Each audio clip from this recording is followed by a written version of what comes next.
नमस्कार, मैं कमलेश कबीर आपका एक बार फिर स्वागत करता हूं इस नए एपिसोड में। आज के इस एपिसोड में हम बात करने वाले हैं तेज प्रताप यादव की, या फिर हम कहें कि होली के बाद से जब से तेज प्रताप का वो वीडियो वायरल हुआ है जिसमें एक पुलिसकर्मी को वो ये कहते हुए नजर आते हैं कि आप ठुमका लगाइए, नहीं तो हम आपको सस्पेंड कर देंगे। और उसके बाद में राजनीतिक गलियारों में आरोप प्रत्यारोप का दौर शुरू हो जाता है और पार्टियां एक दूसरे के ऊपर आरोप लगाती है। अब बिहार में चुनाव है, तो बिहार में आप समझ सकते हैं कि इसकी तुलना जो है वो लालू यादव के जंगल राज से की जाती है। तो यह है एक उदाहरण। और दूसरा उदाहरण है जिसकी मैं बात करने वाला हूं, वो है राजस्थान से। हालांकि राजस्थान में वो चर्चा का विषय बना हुआ है, लेकिन देश की राजनीति में उसका बोलबाला ज्यादा नहीं है। अब इन दोनों घटनाओं का मैं जिक्र क्यों कर रहा हूं, क्योंकि दोनों ही जगह भारतीय जनता पार्टी की सरकार है। राजस्थान में भारतीय जनता पार्टी की सरकार है और बिहार में भारतीय जनता पार्टी के समर्थन से सरकार चल रही है, नीतीश कुमार की। तो यहां पर इन दोनों घटनाओं का जिक्र करना इसलिए भी जरूरी हो जाता है कि आखिर तेज प्रताप ने जो किया वो सही था या गलत था, उसका आकलन तो हम करेंगे ही, लेकिन सरकार उसके ऊपर क्या एक्शन लेती है यह बड़ा इंपॉर्टेंट हो जाता है। और क्या इसके लिए कोई कानून में कुछ लिखा हुआ है?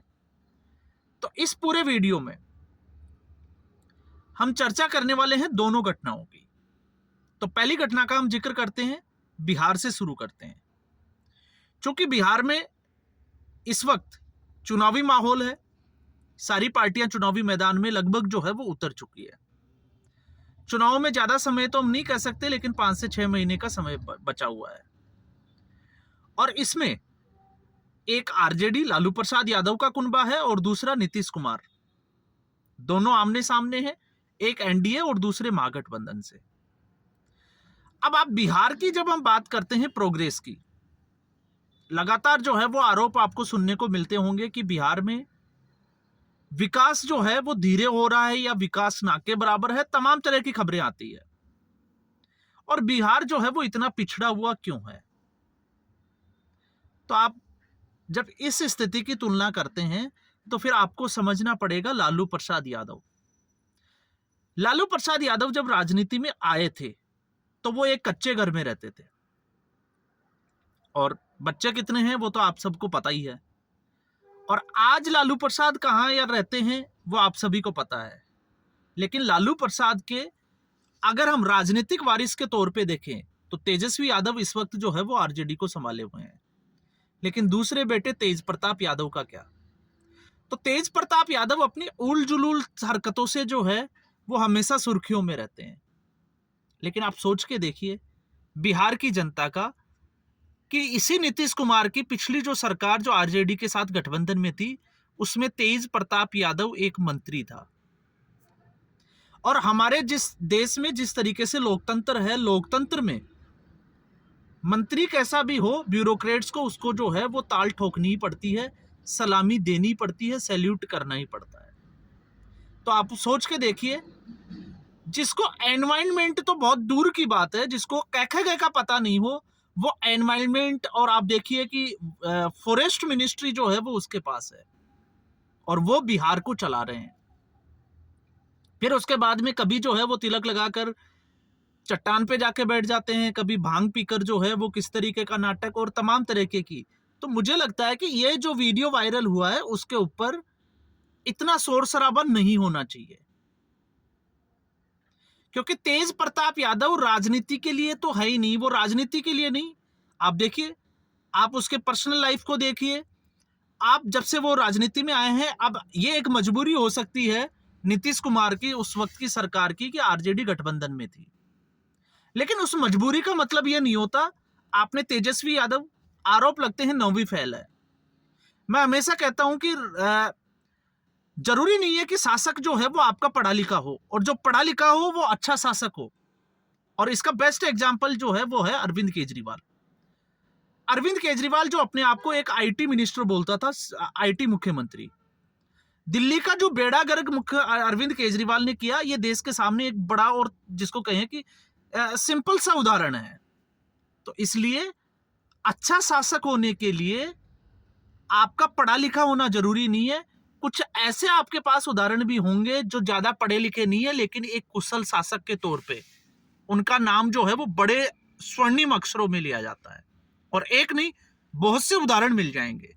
तो इसलिए मैं इनकी जो है वो जिस तरीके से प्रशांत किशोर, आपने देखा होगा तेजस्वी यादव की क्वालिफिकेशन को लेकर सवाल उठाते हैं, मैं उसके ऊपर जो है वो नहीं जाना चाहता,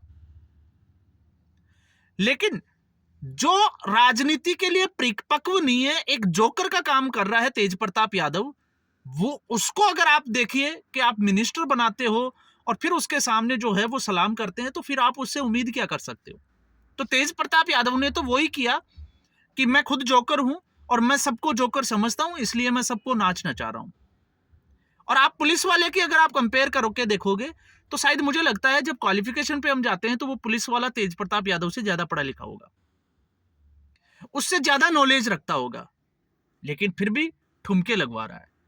तो यहां पर और उसके बाद में जिस तरीके से जेडीयू ने और भारतीय जनता पार्टी ने हमला बोला, तो फिर सवाल खड़ा यह होता है कि जेडीयू की सरकार वहां पे मुख्यमंत्री जेडीयू पार्टी का है और भारतीय जनता पार्टी वहां पर सत्ता में सरकार में शामिल है, तो फिर क्या तेज प्रताप यादव के ऊपर कोई एक्शन लिया जाएगा? कोई एक्शन नहीं लिया जाएगा। ये जो है वो इस देश की राजनीति की सच्चाई है। हम लोगों को गुमराह भले ही किया जाता हो और बेवकूफ हमें जो है वो 1947 से ही बनाया जा रहा है, ये अभी कोई नई बात नहीं है, ये कोई नया विषय नहीं है। और जनता को तो वैसे भी जो है वो लगभग जो है वो बेवकूफ ही समझा जाता है। अब जनता जो है वो जागरूक हुई है, अच्छे भले का जो है वो फर्क महसूस कर रही है।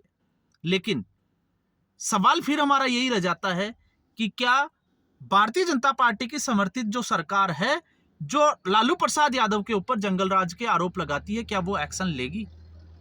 एक, अब हम आते हैं इसको दूसरी घटना के साथ जोड़कर देखते हैं। दूसरी घटना है राजस्थान की। राजस्थान में कांग्रेस पार्टी का एक बड़ा चेहरा हुआ करते थे नरेश मीणा, युवा थे। फिर उसके बाद में उनका जो है वो टिकट नहीं मिलने से वो नाराज थे, बागी हुए, और जब बाई इलेक्शन हुआ देवली उनियारा का, तो उस वक्त उस जगह के एसडीएम थे अमित चौधरी। तो नरेश मीणा का जो गांव आता है वो है समरावता। नरेश मीणा ने एसडीएम को थप्पड़ जड़ दिया। अब आप देखिए, एक राजनेता की औकात देखिए आप, कि एक पढ़े लिखे एसडीएम लेवल के अधिकारी को वो थप्पड़ लगा देता है। मामला तूल पकड़ता है क्योंकि इलेक्शन का समय चल रहा था। आरोप प्रत्यारोप का दौर जो है वो उसकी मैं बात नहीं कर रहा। आरोप भले कितने ही जो है वो लगे कि वो बेईमानी कर रहे थे, कुछ भी कर रहे थे, आपके पास जो है वो कोर्ट जाते, आप सबूत पेश करते, आप अपनी लड़ाई लड़ते, आप धरने पे बैठते, प्रदर्शन करते, सब कुछ जो है वो लोकतंत्र का हिस्सा है। लेकिन क्या आपको नेता नगरी में जब आप नेता बन जाते हो तो क्या आपको नेतागिरी का लाइसेंस मिल जाता है कि आप एसडीएम के ऊपर थप्पड़ लगा दें? और फिर उसके बाद में थप्पड़ लगाने के बाद में जब उसको अरेस्ट करने पहुंचा जाता है, एसपी पूरे कुनबे के साथ पहुंचता है, तो फिर गाड़ियों को जो है वो आग लगा दी जाती है, हाईवे बंद कर दिए जाते हैं, तोड़फोड़ की जाती है। पूरे देश ने वो जो है वो घटनाक्रम देखा, उसको गिरफ्तार किया गया। और गिरफ्तार करने के बाद में कोर्ट ने एक बहुत अहम टिप्पणी की कि सभ्य समाज में ऐसे लोगों को जमानत नहीं दी जा सकती। तो इसका मतलब कोर्ट की टिप्पणी साफ तौर से यह है कि ऐसे असभ्य जो नेता है उनकी समाज में कोई जगह नहीं है। लेकिन एक समुदाय विशेष के, समाज विशेष के लोग जो अपने आप को नरेश मीणा के समर्थक बताते हैं, वो सड़कों पे उतर आते हैं और सरकार के ऊपर दबाव डालने का काम करते हैं जमानत को लेकर। इस वक्त होली से पहले भी जो है वो जमानत याचिका थी, जमानत नहीं मिली। अब जो जमानत याचिका पर जो सुनवाई होने वाली है वो है 18 मार्च को। अब आप सोच के देखिए, 18 मार्च को मान लेते हैं कि नरेश मीणा को जमानत मिल जाती है, तो उनका जो कद है वो और ज्यादा बढ़ जाएगा। पार्टियां जो है वो डोरे डालेगी, मंत्री पद तक ऑफर करेगी। क्यों? क्योंकि चंद फॉलोवर, चंद वोट बैंकों की वजह से ये लोग जो है वो समाज को दूषित करने पे लगे हुए हैं। अब मैं ऐसा क्यों कह रहा हूं? क्योंकि नरेश मीणा के समर्थक और उनके जो पिताजी हैं, उनकी मुलाकात हुई है भजनलाल शर्मा, और भजनलाल शर्मा भारतीय जनता पार्टी के मुख्यमंत्री है। और खबर यह आ रही है कि भजनलाल जो सरकार है उसने आश्वासन दिया है नरेश मीणा के घर वालों को, गांव वालों को, कि जिन लड़कों के ऊपर, जिन लोगों के ऊपर एफआईआर की गई है, उनकी एफआईआर दर्ज वो रद्द की जाएगी और नरेश मीणा का जो है वो सहयोग किया जाएगा, उसको कैसे जो है वो जमानत पे बाहर निकाला जाए। और अगर ऐसा नहीं होता तो समाज विशेष ने एक अल्टीमेटम दे दिया, सरकार को डराने और धमकाने का काम किया कि वो सड़कों पे उतर आएंगे और फिर जो है वो जिम्मेदार कौन होगा? सरकार होगी। तो फिर कानून की जरूरत क्या है? फिर तो इसके हिसाब से जो है वो बंद कर देना चाहिए कोर्ट का जो सिस्टम है उसको भी और सरकारों को भी, क्योंकि जब गुंडों ने ही अपना जो है वो राज करना है, गुंडागर्दी करना है, और वो कुछ भी कर सकते हैं क्योंकि उनके पास में नेतानगरी का या नेतागिरी का जो है वो लाइसेंस है, तो फिर सवाल यही हो जाता है कि जो एक्शन लेने वाली सरकार है वो आश्वासन देने पे क्यों मजबूर है? ऐसी क्या मजबूरी आ गई? आपको जनता ने पूर्ण समर्थन दिया, आपकी पूर्ण बहुमत की जो है वो सरकार है, तो ऐसी में आपकी क्या मजबूरियां हैं कि आपको आश्वासन देना पड़ रहा है उन लोगों के लिए जो एक अधिकारी को जो है वो थप्पड़ लगा देते हैं, और फिर आपकी मजबूरी यहां तक आ जाती है कि नहीं, जो हुआ आप उसको जो है वो मिट्टी डालें, और फिर उसके बाद में कल को अगर नरेश मीणा ये भी कह सकता है कि मैं भारतीय जनता पार्टी में शामिल होना चाहूंगा, तो मुझे लगता है कि भारतीय जनता पार्टी उसको जो है वो स्वागत करेगी, फूलों की माला बरसाएगी। तो इस देश में मुझे लगता है कि पार्टियों के लिए नैतिकता के नाते जो है वो, भले ही कोई भी पार्टी हो, इसमें मैं किसी पार्टी का जो है वो कोई फेवर नहीं करता, चाहे वो भारतीय जनता पार्टी हो, जेडीयू हो, या फिर कांग्रेस पार्टी हो, या आरजेडी हो, सबका हाल जो है वो एक ही जैसा है। तो इसलिए इनको कोई नैतिकता के नाते जो है वो हक नहीं बनता कि वो इस तरीके के दूसरी पार्टियों के ऊपर आरोप लगाएं, पहले अपने गिरेबान में जरूर जाके। तो आज के एपिसोड में बस इतना ही। उम्मीद करूंगा वीडियो आपको पसंद आया होगा। वीडियो को लाइक करें, शेयर करें, और आपकी क्या राय है इसके बारे में ये जरूर बताएं। धन्यवाद।